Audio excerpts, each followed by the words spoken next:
Hey, I'm Matt Hudgens, and he's Dave Mulvaney, and this is Profitability MD. Dave, how you doing today, buddy? Matt, I am doing great. How are you? Life is good. Love spring. Almost summer. We're almost there. And you're still wearing a jacket, though. I know. It was a little chilly. We had a little rain drizzle here in Atlanta today, so it kind of gave me a little chills. Nothing chilly here. No. Now it'll probably be muggy, though, right? As soon as that sun comes out and bakes it in, steam comes rising up. I'm used to it. Welcome to your life. All right, episode 75, 6 easy ways to increase revenue. 6 easy ways to increase revenue. We're building on, last week we were talking about the 3 numbers you need to know: your revenue, your gross profit, and your overhead costs, right? So your variable costs and your overhead costs, which got you your profit margins. So I'll go back to sharing my screen and we'll continue that conversation. There it is, right there. So there we go. I'll put it up there. So we talked about last week, remember the numbers we had to have: revenue, cost of goods sold, which is where we call variable costs, commissions, and how much it costs your product or supplies. And we said we had to know your overhead costs, basically your salaries and your rent and your utilities and that type of stuff. So we talked about knowing those numbers and how exponential growth would be the best way to do it. If you could increase your revenue by 5%, decrease your cost of goods sold by 5%, and decrease your overhead by 5%, that leads to I think we said a 45% increase in your profit. I believe so. So we were going to talk about, that was one of the ways. So now we can talk about, well, how do we increase profit? How do we do that? I'm sorry, increase our revenue. So we said increase revenue. Here, 6 ways to increase revenue, right? So number 1 is increase prices, right? And so most small business owners haven't raised their prices since really ever. Right. I want to make reference to that because it's so critical for a business owner. So what happens is, I don't care what kind of business you're in, your vendors who are supplying you products, unless you make digital products only, then, you don't have anybody else supplying you products. But if you make digital products only, you have online platforms that have price increases. So what ends up happening to a lot of entrepreneurs is they get an underlying price increase, which dramatically shrinks their margin, but they don't want to upset their own customers. So when I was in the electrical business, my suppliers consistently had a 5 to 8% increase in product cost to us, right, annually. And so there was a period of time as the economy was getting worse in the last crash, that literally I didn't raise my prices for like 4 years.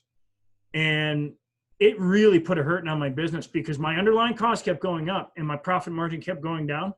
And believe it or not, my employees still wanted raises every year. And, and your other expenses kept going up too.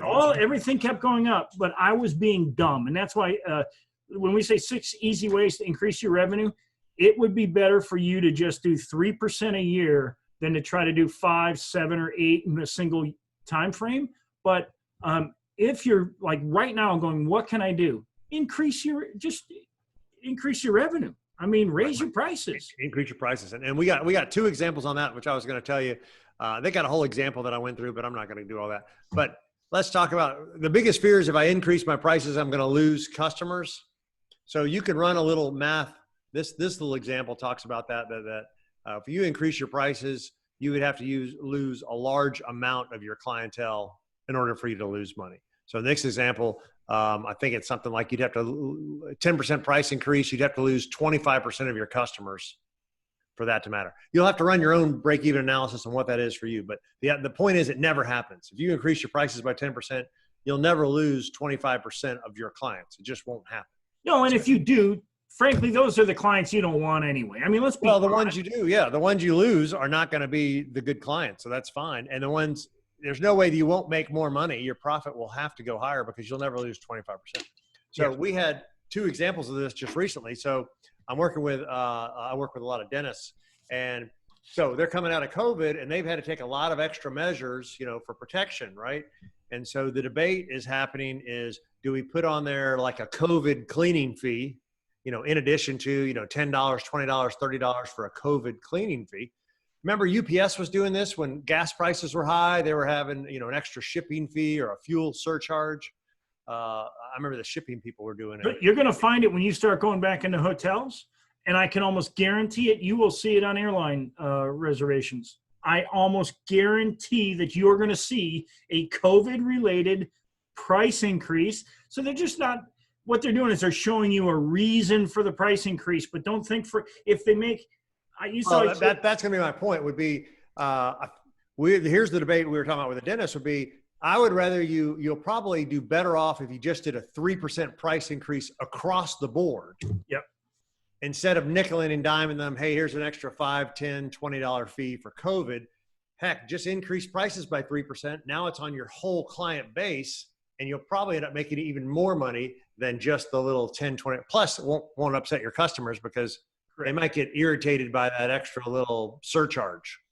And for a dentist or a doctor or a lawyer, any professional, accountant, CPA, if you increase your prices, let's just say by 5%, none of your customers are going to notice. Who goes to the dentist and says, how much is this cleaning?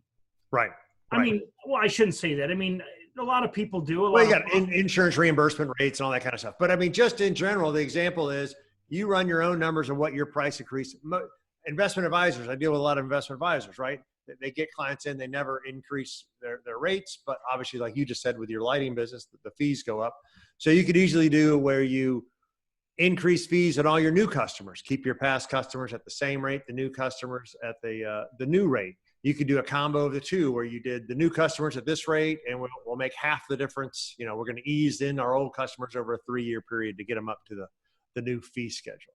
So there are various ways to do this, but the point is like you had said, small business owners hardly ever raise their prices, right? And that's the number one easiest thing because that's 100% goes right to your bottom line, right? You raise prices by 3%, that 3% goes right to your bottom line, which increases your profit because you didn't have to take any expenses out of it. No, I mean, I know there's the argument that like a restaurant, well, if I increase my prices, I've got to print new menus and sure, sometimes there's a cost. Right. Put that in the cost. Right. But just simply do it. Increase your prices. Yeah. So number one, increase your prices. Number two, you could actually just sell more stuff. How do you sell more stuff? Well, gosh, that's kind of what you and I do with our coaching programs, right? So we got our coaching clients. You can have a marketing program. You could do joint ventures. That's trying to find somebody that also deals with the same clientele that you do, that you don't sell competing, right? We've talked about that before. We're like a florist and a wedding cake. They both do weddings. They'd work Which well is together. Something we brought up as part of our mastermind. When we do a mastermind, we typically wouldn't put multiple people in the same industry in the same mastermind.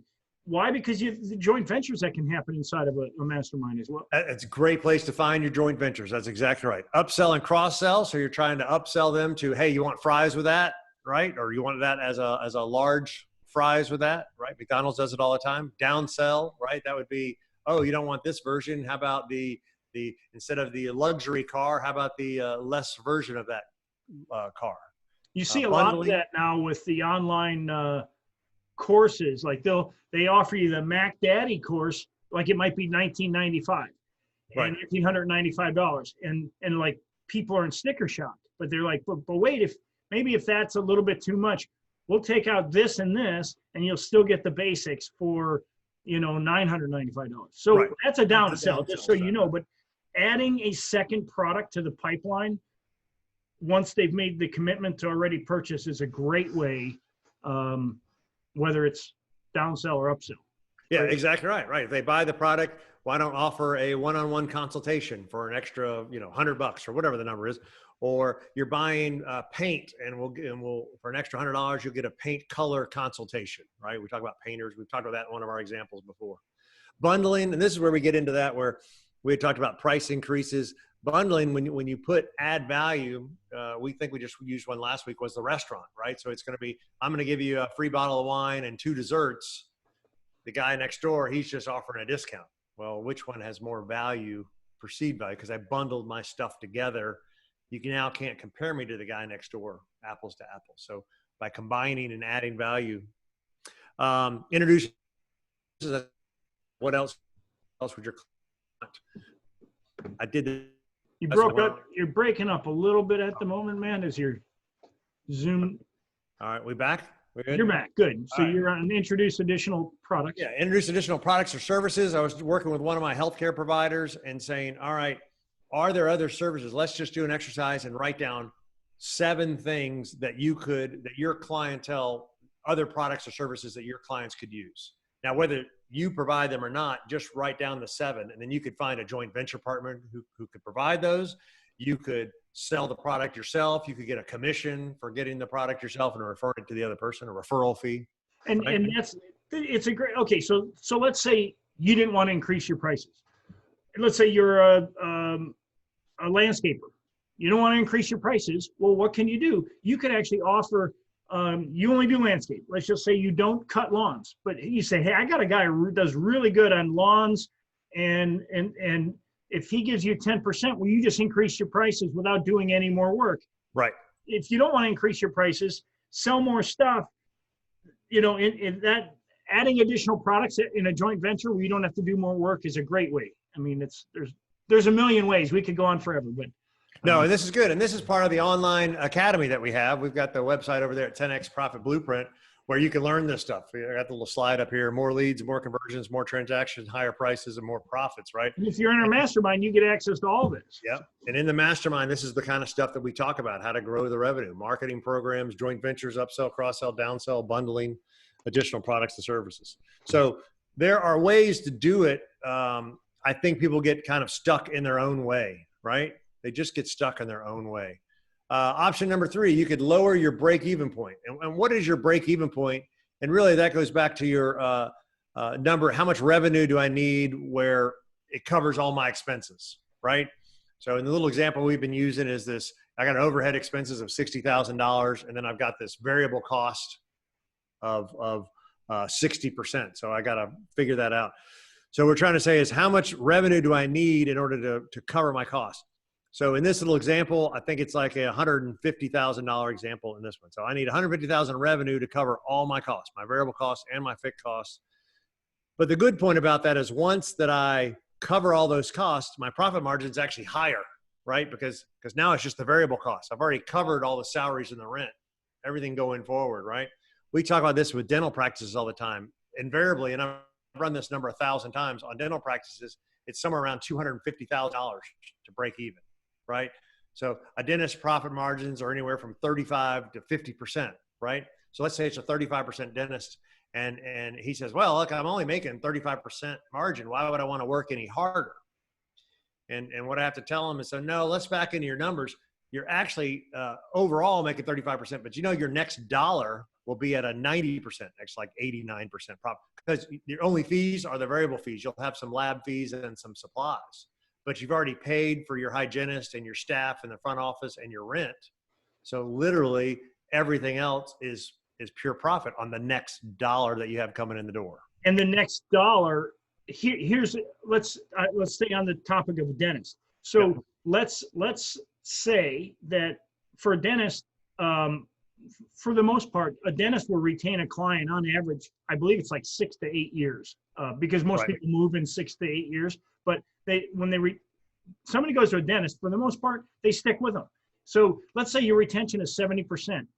So literally, if you spent that entire 90 cents to acquire the next customer, in other words, you started acquiring more customers by advertising and marketing, because you're at this base that you're already there, and you start spending all of what the profit on that first visit is going to be just to acquire the customer.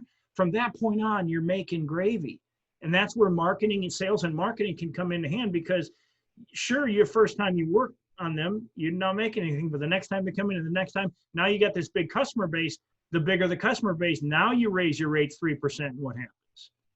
Right. You're exactly right. And when I talk to this specifically about any business owner, but even the dentist, it almost motivates you more. Like, gosh, I really thought I was only making 35%. You're telling me the next patient is like at a 89% profit margin? Holy smokes, I'm going to work harder to get in the next guy because I make a ton of money on him. Yeah. Same thing that you're saying. If you just break even on your first customer, we talk about that's the cost of marketing and the lifetime value of a client. And if we could spend 100% of the first year's fee on this to acquire the client, because he's going to be with us for 7 years, and we'll make money on him the next 6, right? So that's part of the analysis that we can do. So this was talking about, if you lower your break-even point, which really means lowering your overhead costs and some of your variable costs, then it makes it easier. Your profit margins are higher going forward. There's a little chart here. It gets a little complex, but we got the gist of it, meaning, gosh, I thought I was making 35% profit margins. No, you're making 35% overall, but your next client in the door is a bunch of money. We've talked about this before. So cost of goods sold do not exist for most professional service firms, right? So a business coach, financial planner, consultant, web designer, chiropractor, accountant, business brokers, they don't really have the variable costs, you know? They have overhead, they have staff and rent and office and equipment, and then that's it. So for every dollar extra they bring in, it's not quite 100%, but close to 100%. Think about that. If you have a chiropractor practice and you're making X amount of dollars, well, now your overhead is covered. I'm paying for the rent. I'm paying for my staff. The next patient that comes in the door, you know, you got lab fees, x-rays, is 100% profit, you know, 90% profit, 80% profit, right? So once we cover that base, so really for professional services, you really just want to focus on your revenue and cutting your overhead. Like those are your main things. Hey, how do I grow revenue and how do I keep my overhead expenses reasonable? Because it goes right to the bottom line. Then we got option number 4, talks about leveraging the profit and loss statement. Remember, this whole thing has been going through the profit and loss statement. So leveraging the P&L, lower overhead, increasing revenue. It's almost what I just said. So this says, let's lower the revenue by 20%. Going back to our little example, same kind of revenue, 300,000 in revenue, 180 in variable costs gets us a gross profit of 120. So we're 40% gross profit. We lower our overhead from 60,000 to 48,000. How did we do that? You know, there were different ways. There's a whole nother slideshow we have will be how to lower the fixed overhead costs. Lots of ways. Save energy. Look at all your utilities, technology. There's all kinds of ways, right? The first ways to lower your overhead is actually to know where it's going. I mean, that's right. You got to look at your costs and say, okay, where am I spending money here? I want to talk about the early years in 1998 when I started my previous company. We got to where I want to say about 8 salespeople that were printing, and we were using inkjet printers at the time.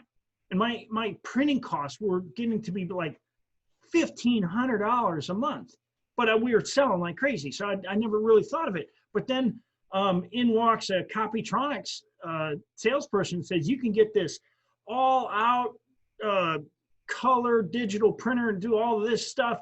And basically it was like $470 a month. I'm like, well, this is a no-brainer. So even in something as simple as that, I cut my cost. I mean, I cut them almost by 70%, about 60%. And I had a brand new printer that could print a lot faster. I wasn't dealing with the ink. Someone else is maintaining it. That is, there's a lot of things in your business when you know what your overhead is that you can look at, and there's other vendors who can come in and help you reduce some of that. Right, exactly right. And we talked about that before. We were talking about, one of the exercises I think everybody should be doing during this crisis is going through your credit card statement and your bank statement with 3 different pins. Is this yes, it helps me keep a client, and no, it doesn't? And then maybe we need to really think hard about it. Do I really need that service? Because now is the perfect time to go through your P&L and decide what expenses can I cut? How can I cut them?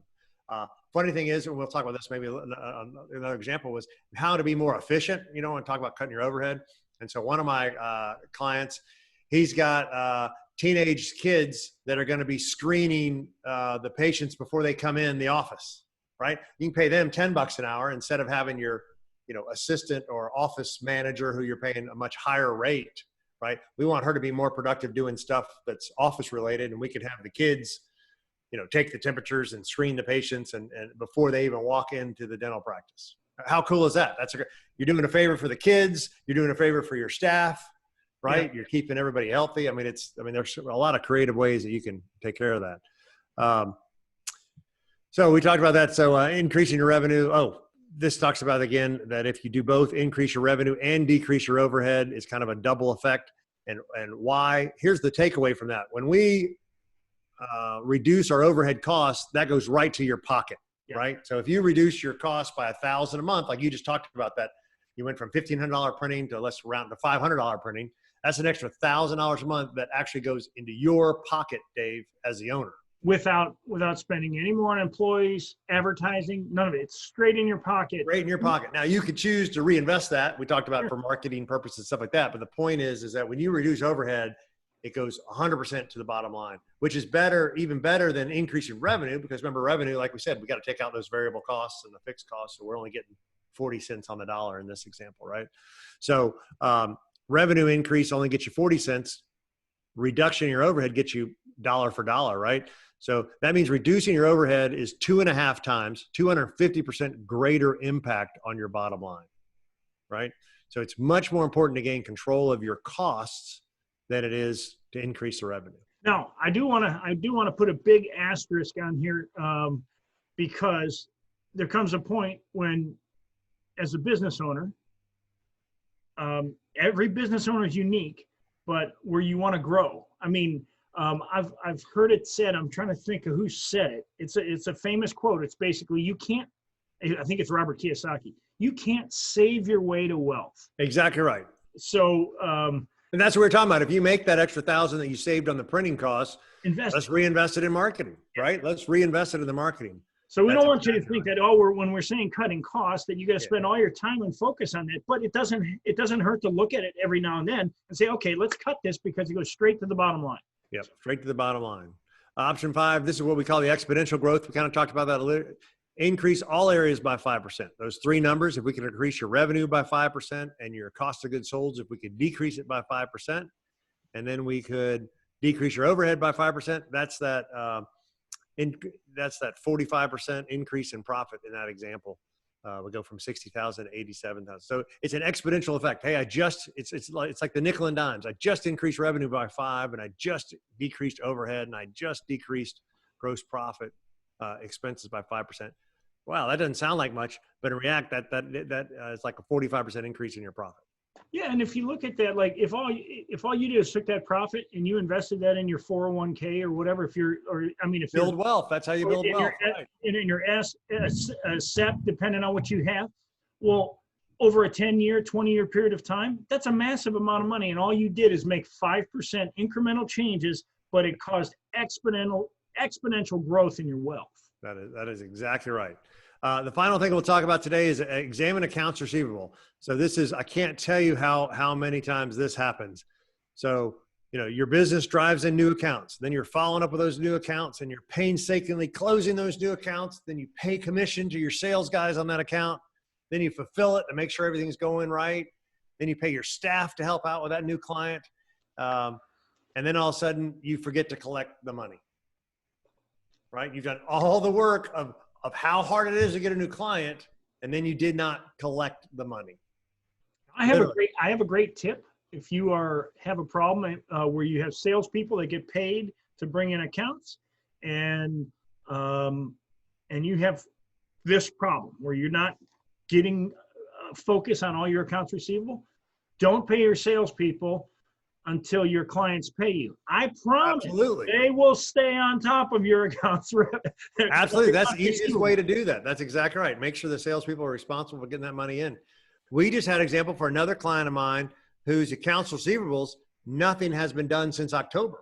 She thought they had an assistant that was doing it, and that assistant really wasn't doing it because she was just slacking off. And now all of a sudden accounts receivables are back in October, right? So it's like, holy smokes. So talk about ways that we could do that.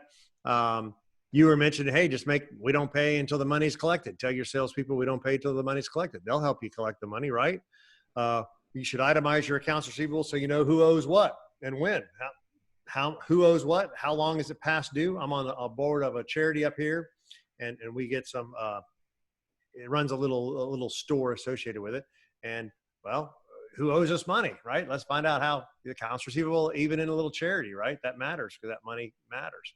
So know who owes you money, how much they owe you money, how long is it past due. And you and I are in automation. So we could, I got a whole program where we talk about automating the accounts receivable process, right? So you could have automatic emails that go out as reminders. You could have automatic phone calls that go out as reminders. You could have the partner or the owner call. You could have the head salesperson call, right? So, email, phone call. I mean, there's an automated system in here. And that's part of the thing that I learned from one of my little mastermind groups. You and I have talked about that in the past, I think on another podcast. But you can automate accounts receivable, and you can get this done and get it vetted money that you sitting there and collected. You did all, and You're kind of breaking up. How's your signal stable now? Yeah. Back. So, here's something that I want to move back. Okay, let's say you have a problem with accounts receivable. Here's what you need to do annually. First of all, your clients, if they're going to borrow money from you, because that's what they're doing in accounts receivable. Yeah. Make them fill out a credit application and make them agree to interest if it goes beyond 30 days, and make it a very high interest. One of the things that I do is I say, look, this price that you've been quoted is a cash price. If it's on accounts, if it's on collections on accounts receivable, the price is 5% higher. I've done this for 30 years, well, 28 years now. And they're like, well, why is it higher? Because I'm lending you money and Right. I have to pay other people to collect that money. So it's not that, of course, I know you wouldn't be a problem, but it's because of everyone else, and I've got to spread it out. So that's a great system, right? We give a cash discount for paying today. So the price quoted is cash, 5% higher for accounts receivable, and then 1.3% a month after from 31 days. And that's right. And just so you know, we don't want to be a bank, but if you ask us to be a bank, then we have to act like a bank, meaning you have to agree to pay it, and then you actually have to do what you say you're going to do, which is pay your bills on time. Right. And we can do a whole thing on accounts receivable, because I've had some conversations with clients. Think about how lawyers do it. Lawyers put up a retainer. You got to put the money up in advance, right? They don't sit here waiting around trying to collect hourly, or at least the good ones don't, right? They have retainers. I got a healthcare retainer as a copywriter. I mean, typically I get half the money in advance. There you go. At least 25% in advance, and then I'm paid in milestones along the way. Retainers work. Retainers work. That's exactly right. So you can change, just because it's done that way in your business. There are plenty of types of businesses that you pay the retainer model first, right? I was having this discussion with the healthcare provider, and they're like, well, nobody else does it this way. And I was like, so the law firms do it this way. The copywriters do it this way. The financial planners do it this way. Why don't you just copy their model where you put up the retainer and, we debit your account until it gets to zero, and then you put up another chunk of money. Then you're not, the point I'm trying to make is you're in the widget business, right? You're in the healthcare business, the lighting business. You're not in the collections business. Oh, you're not. Yeah. And stop calling it accounts receivable. Right. Start calling it loans, because that's what you're doing. You're loaning your money. And so, and whenever I talk about accounts receivable with any client, I always say, look, you're asking me to loan you my money. And they're like, yeah, but that stuff's sitting in your warehouse. And say, well, I've had to pay for it. If it's in my warehouse, I pay for it, because I get a cash discount for paying for it. So you're asking me to loan you money, and that's what you're really doing. And if you look at it like that, you can understand why I'm not a bank. I never went into banking, but you're asking me to be in banking. Yeah. So that's perfect. We do a whole nother call on that. So just to summarize, 6 easy ways to increase revenue. We're talking about increasing the price. Nobody's ever done a price increase. Small business owners hardly ever do it. That goes 100% to your bottom line. You could sell more stuff, right? We have a whole coaching program, a mastermind group around that. How do we sell more stuff? Lower your break-even point, which is really lowering your overhead. And so then it kind of motivates you that, hey, once I get past the break-even point, my profit margins are really actually extremely high after that, right? My next new client, my next new patient is a very highly profitable, kind of motivates you to work a little harder. Leverage your P&L, that's what we're talking about. And exponential growth, if we have a small increase, 5% increase in revenues, 5% decrease in your variable costs, 5% decrease in your fixed costs, and all of a sudden you've got a 45% increase in your profit margins. Just those, everybody could do that. Everybody can increase prices by 5% or increase revenue by 5%, right? And then we talked about itemizing and tracking your accounts receivable. You've done all the work. Why not collect the money? Exactly. And that's why we said this was 6 easy ways. There are more ways to increase revenues, but this is 6 easy ways. I mean, easy. There's nothing here that you as a business owner can say, well, I can't really do that, or I can't really do that. You may not be able to do all 6 because you may not have accounts receivable, but these are 6 easy ways that apply to almost every business. But certainly every business can do 3 or 4 of these, which will cause you exponential growth. Right. Exactly right. And this is the kind of stuff that, you and I are talking about. We got a mastermind group we're starting up. This is the type of stuff that we'll go through with the mastermind group, where you will get to learn this type of information. You'll get to learn it from your peers. How did you increase the prices in your lighting business? How did you increase the pricing in your chiropractic business? How was it received? How do you respond to clients when they complain about it? How many of them complain? It's a lot, hardly ever. It's much smaller than you think it is. But this is what the type of items, 6 easy ways to increase revenue. Let's explore which most appropriate for you. Bounce those ideas around in the mastermind group, right? Get good feedback, how they've done it, how they've handled it, how they've scripted it, right? Yep. And that's the power of the mastermind group is you don't have to figure this stuff out on your own. We got a topic and we got ways to do it. Now let's explore how it works for your business. And like you said, maybe not all 6, maybe 1 or 2, but the point is you only need 1 or 2, right? That's all you need to have exponential growth, to have exponential bottom line growth. But anyway, that's what we learn in our mastermind. If you're interested in our mastermind group, you can reach us over at Profitability MD. I think it's Matt at Profitability MD and Dave at Profitability MD. Isn't that right, Dave? Yep, I believe so. It'll be in the notes on this on the YouTube channel. It'll be there for sure. Perfect. And then next time we're going to talk about a cost of goods sold. How can we reduce that? And the next one after that is talking about how to reduce your overhead costs. We've got 2 more in these little series to kind of bring this to tool. Yeah, and you can also reach us at support@profitabilitymd.com too. Support at Profitability MD. Perfect. All right, man. This is great. 6 ways to easily increase your revenue. You can find me at Matt Hudgens at LinkedIn. You can find me at 10xprofitblueprint.com. You can find us at profitabilitymd.com. That's where this podcast is. We got our YouTube channel, Profitability MD. So you do YouTube and Profitability MD. Anywhere podcasts are found, you can find us there as well. Dave, where do we get to find you? You can find me on LinkedIn, David Mulvaney on LinkedIn, and you can find me at davidmulvaney.com. All right. Perfect, man. This was good. I appreciate it. All right, Matt. Thank you. Have a good day. Take care.